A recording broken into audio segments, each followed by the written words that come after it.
Terimalah salam di dalam Dharma, Namo Sang Yang Adi Budaya, Namo Buddhaya. Namo Buddhaya. Untuk menjelaskan sesuatu fenomena yang sulit diterima oleh pikiran kita, batin kita, kadang-kadang Sang Buddha menggunakan perumpamaan-perumpamaan yang dekat dalam kehidupan kita. Dengan penggunaan perumpamaan-perumpamaan diharapkan orang lebih cepat menerima, menyadari dan menyelami dan mengikhlaskan, merelakan. Seperti Sang Buddha menjelaskan tentang kematian, tadi mengambil sebuah perumpamaan seperti buah yang jatuh ke tanah. Cepat atau lambat, kalau buah itu sudah matang pasti akan jatuh juga. Demikian pula Bapak Ibu sekalian, setegar apapun, sesehat apapun, kita tidak bisa dipungkiri bahwa usia itu akan ada batasnya. Seperti yang dialami Ibu Almarhumah saat ini, belum pernah lahir, berkembang di tengah-tengah keluarga dan akhirnya mengakhiri kehidupannya dengan kematian. Seperti halnya buah tidak bisa dipertahankan terus-menerus.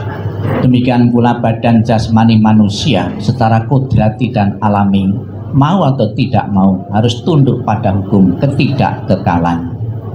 Itu perumpamaan yang pertama. Yang kedua, kita bersama-sama pernah melihat keramik, alat-alat yang dibuat dari keramik. Kelihatan bagus sekali di saat awal-awal, di saat baru. Namun banyak terjadi karena suatu sebab pecah, mengalami pecah, tidak menarik lagi. Demikian pula kehidupan manusia. Sang Buddha mengatakan orang suci pun juga mengalami kematian, para Buddha pun mengalami kematian tanpa kecuali. Orang bodoh, orang baik, orang suci juga harus mengakhiri kehidupannya dengan kematian.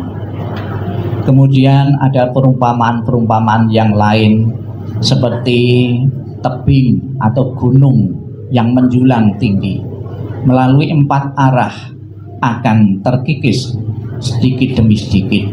Demikian pula kita sehat beberapa lama, akhirnya ternyata tidak bisa mempertahankan kesehatan itu. Secara alami kita mengalami perubahan-perubahan. Itu beberapa perumpamaan-perumpamaan yang disabdakan oleh Sang Buddha untuk menyadarkan segera mungkin yang baru saja kehilangan salah satu anggota keluarga yang dicintai agar bisa menerima dengan melihat gugurnya buah maupun rusaknya keramik. Bapak Ibu saudara sekalian yang saya hormati, di dalam kitab suci agama Buddha juga diceritakan ada beberapa wanita-wanita yang tidak siap menerima kematian dari orang-orang dekat. Diceritakan ada seorang ibu yang bernama Patacara. Dalam waktu yang hampir berdekatan, dia kehilangan seluruh anggota keluarganya. Yang pertama, suaminya dipatok ular. Kemudian yang kedua anaknya pun secara bersamaan meninggal. Satu hanyut di sungai, satu dibawa burung elang. Kemudian dia pulang ke rumah. Kedua orang tua pun di rumah pun juga mengalami kematian secara bersamaan. Bisa kita bayangkan Bapak Ibu, kalau terjadi dalam diri kita, alangkah hancurnya perasaan dari Patacara ini. Namun di tengah-tengah keputusasaan, Sang Buddha datang memberikan penghiburan demikian, bahwa kamu kehilangan suami, kehilangan anak-anak, bukan saja terjadi kehidupan saat ini, kehidupan yang lalu pun kamu pernah mengalami dan sering mengalami kehilangan orang yang kamu cintai. Apakah kamu akan menderita terus? Dia menyadari di India pada waktu itu percaya hukum tumimbal lahir, sampai sekarang pun, bahwa kita berkumpul dengan seorang ibu, berkumpul dengan saudara, bahkan kehilangan ibu maupun kehilangan saudara bukan kali ini saja, kelahiran-kelahiran yang lalu pun pernah mengalami hal yang sama. Kemudian cerita yang kedua, ada seorang ibu yang mempunyai anak tunggal, Kisah Gutami. Dia kehilangan satu-satunya anak, bahkan karena satu-satunya anak-anak tunggal, pikiran mereka, akal mereka tidak jalan. Dia kesana kemari mencari obat yang sekiranya bisa menghidupkan anaknya. Kemudian datang kepada Sang Buddha. Sang Buddha mau menghidupkan anaknya dengan satu syarat, ya, yaitu mengambil biji lada dari keluarga yang belum pernah ada kematian. Dia antusias sekali, ya, mencari ke biji lada yang belum terjadi ada kematian di rumah itu. Biji ladanya didapat. Tapi ketika ditanya keluarganya apakah belum ada kematian, belum pernah mengalami kematian saudara-saudaranya, bahkan dia mengatakan sering mengalami kematian-kematian, bukan saja satu orang, dua orang, namun beberapa orang. Tata cara mengira bahwa kematian, kehilangan orang yang dicintai berlaku untuk dirinya saja, namun melalui proses alami dan kodrati dan melalui bertanya kepada lingkungannya, dia menyadari ternyata kematian adalah hukum universal yang berlaku kepada siapapun.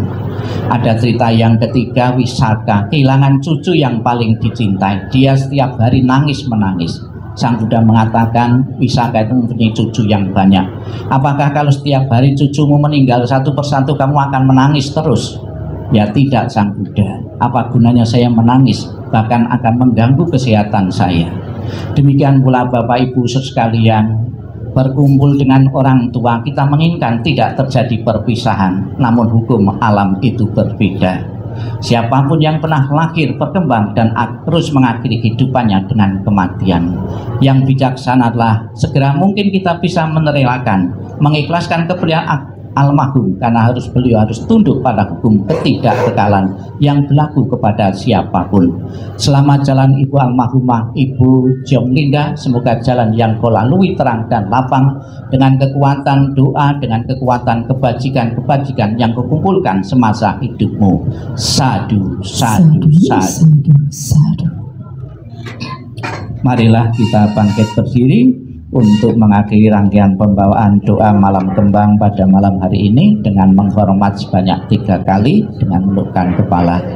Hormat pertama, hormat kedua, hormat ketiga. Namo Amitabha. Namo Amitabha.